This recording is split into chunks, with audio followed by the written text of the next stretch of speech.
and today we are going to discuss an important poem, An Elementary School Classroom in a Slum by the famous poet Stephen Spender.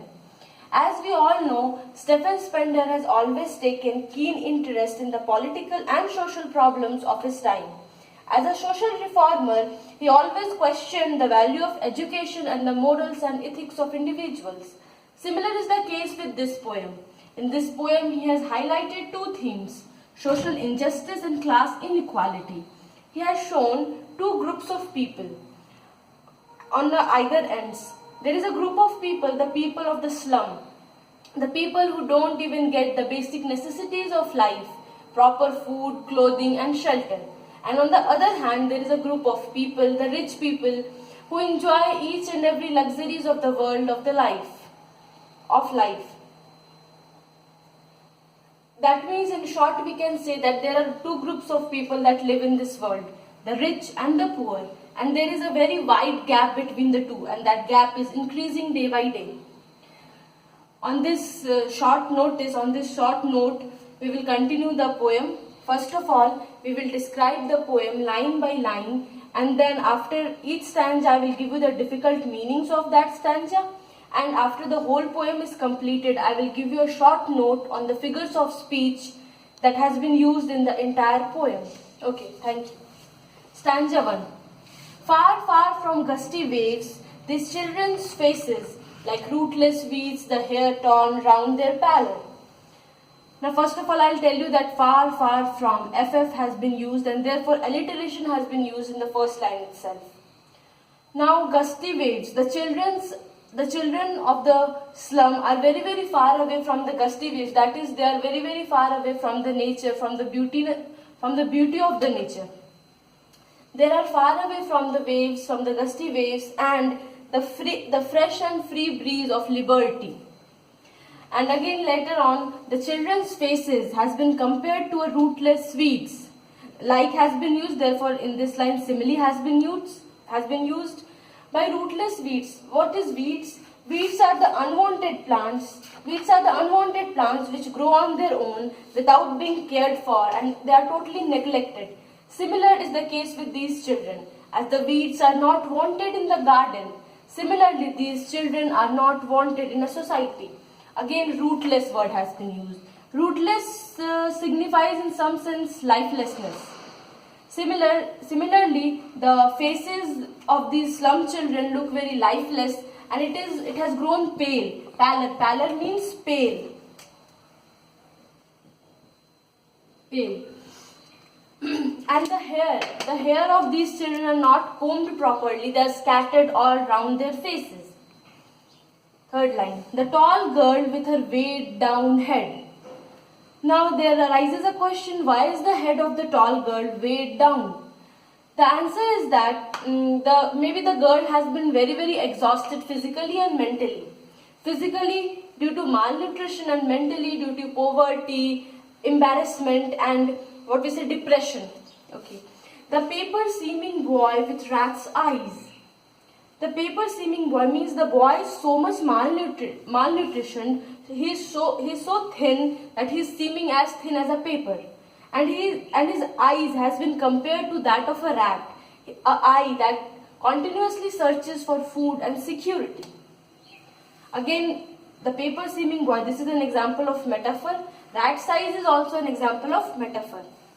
The stunted, unlucky heir of twisted bones reciting a father's gnarled disease, his lessons from his desk. Now, stunted. The word stunted means someone who has not grown properly, his height is short. Again, this word symbolizes that the children are malnourished, they have not got proper fooding and all. That's why their growth has been hampered. Now, unlucky heir means these children have inherited only poverty and some diseases from their parents. A gnarled disease. This disease is actually a disease. Gnarled means, we say in Hindi, gaanthdar or twisted. That is, bones have many knots. The bones grew many knots in this disease. The bones become twisted, and so this boy, the stunted boy, has inherited this disease from their parents. And so he is very unlucky. because some people inherit. Now this boy, his bones has been so much twisted that he cannot even move properly. So he is reciting his lessons while being seated on his desk. Now there comes a dreamer. We very well know that in every group of friends there exists a dreamer who never ever prefers to remain in the real world.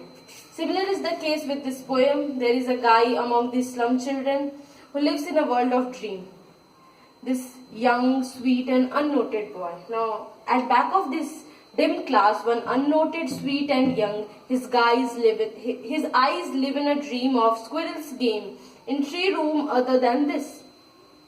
That means that while being seated in that dim class, a class that lacks proper light, a dark class, he is dreaming of something else, of squirrel's game. Now, squirrel's game is a metaphor that has been used here to symbolize a life full of fun, curiosity and mystery.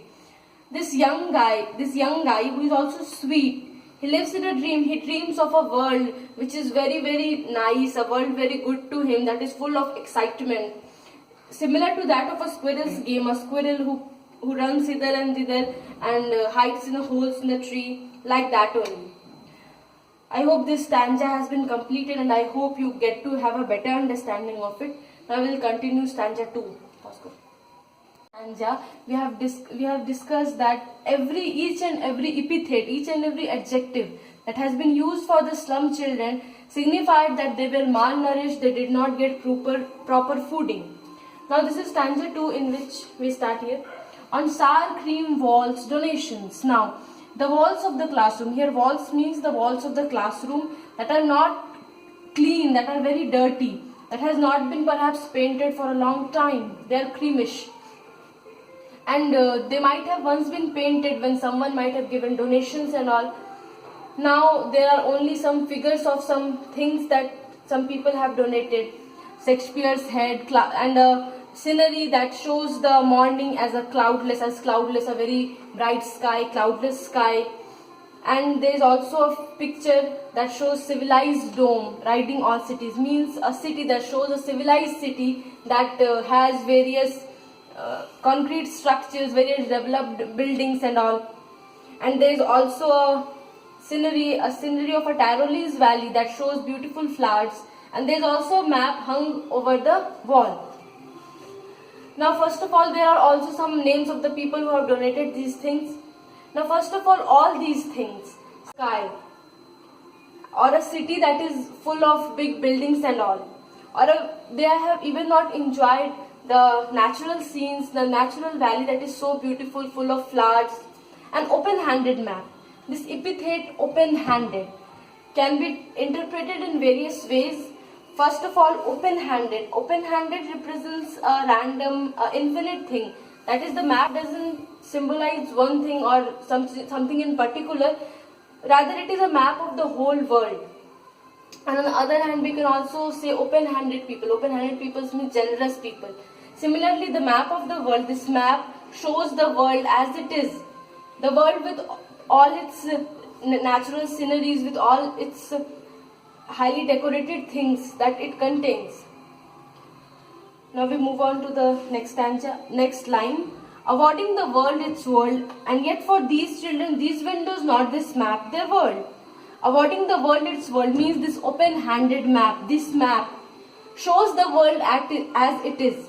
But still, for these children, for those children who live in slum, this world, they cannot even imagine this world. For them, the world that they can see through their windows, that's only their world. They cannot imagine the world full of natural scenes and beautiful things. For them, their slum, the world, the things outside their windows, which they can see through the windows of this classroom, only that is their world. Where all their future is painted with a fog. Now fog. Fog means something that is blurred. We cannot see very clearly in a fog. Similarly, their future is foggy, means that their future is blurred. Their future is blurred by hopelessness. Means they don't have a bright future. A narrow street sealed in with a lead sky. Now narrow street means the street in which they live, that is also very narrow. and that is steel that is packed with a lead sky. Now this lead sky, this symbolizes darkness and dullness.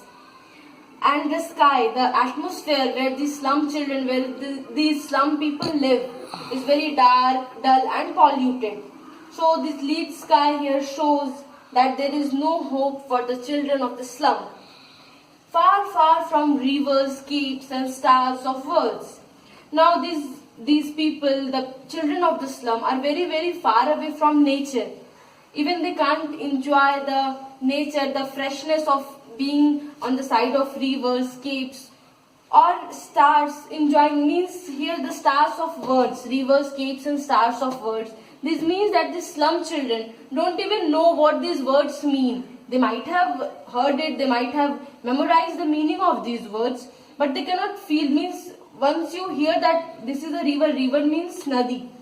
But till the time you have not seen a river, you cannot actually feel what it is. Similarly, they might even not know what these words mean, in reality. Capes means a point or an extension of land that is projected out into water as a peninsula or as a projecting point. Means all these things, rivers, capes or stars, these are natural things. Now suddenly in the third stanza, the poet becomes aggressive. He feels that Shakespeare is wicked. This is because Shakespeare has been a classical writer who has always written, and his works mostly involved works on royalty and the rich nobles. And this map, the map that is hung on the walls of the classroom, shows the world as a very, very beautiful place. So joiningly, the works of Shakespeare and the map that is hung on the wall of the classroom shows the world as a very beautiful place with ships and sun and very nice emotional feelings like love, which is not only unreal for the children of the slum, but also tempts them to steal. But also these things have a very corrupting influence on the people of the slum, especially on the children of the slum. For lives that slyly turn in their cramped holes. Cramped. The word cramped means, we say, confined or also congested. For lives that slyly means secretly. For lives that slyly turn in their cramped holes from fog to endless night. So we can say that the lives of these children that turn in these congested holes, the life of the slum people, of the slum children, move in the congested holes. This means that the homes, the places where they live are very congested, very small. From fog to endless night, from morning to night. Fog means, once again we have said earlier also, fog is a symbol that shows blurredness, that something is unclear, and the future of these children is unclear. And endless night. Night means darkness. Night is a symbol of suffering. So the suffering of these slum people, of these slum children is endless. That's not coming to an end. That's not going to end. On the slag heap, these children wear skins peeped through by bones and spectacles of steel. Anyways, on this slag heap. Slag heap means a large pile of waste material that remains after metal has been removed from rock. That means it is a wastage of a waste material that is left after a metal has been removed from a rock. So means this slum is situated in a suburb around cities, so there might be some waste materials from the industries and factories. So these children play and live around these waste materials. And these children are so thin, so undernourished, that there's no sign of muscles on their body. It seems as if the bones are wearing clothes of skin. Peep means what we say in Hindi, jhankna. That is that the bones are peeping through their skins, as if the bones are wearing the clothes of skins. And spectacles of steel with mended glass, like bottle bits on stones. And even the petty things, the small things that these children wear, that they own, the spectacles, that is also of steel and with mended glass. That is, the glass also is repaired, just like bottle with some, and then these glasses are repaired and that is put in the spectacles of steel which these children wear. Bottle bits on stones also symbolizes that everything is scattered, everything is broken down. All of their time and space are foggy slum, so blot their maps with slums as big as doom. All of their time and space means all the time that these children have and the space, the place where these children live are these slums, not the world that is shown by Shakespeare's work or by the map that is hung on the wall of the classroom. Their world is simply the slum. The slum that is foggy means that everything is blurred, the future is blurred, it is covered, it is sealed by a symbol of hopelessness, it is sealed by hopelessness. So this is the place, slum is the place where the children, the people of the slum spend their entire time and space. So the maps that is hung on the classroom walls should show these slum, not the beautiful places of the world. Plot means mark, that means the poet is trying to say that the map should show the slum that is as big as doom. Doom means death. That is, the poet is trying to say that these maps, the maps that is hung on the classroom wall should show the reality of the slum. The reality that the world for the children of the slum is just their places where they live on. The places which is worst, which is just like death, which is worst like death. So that is the third stanza. For the fourth stanza, the last stanza of the poem.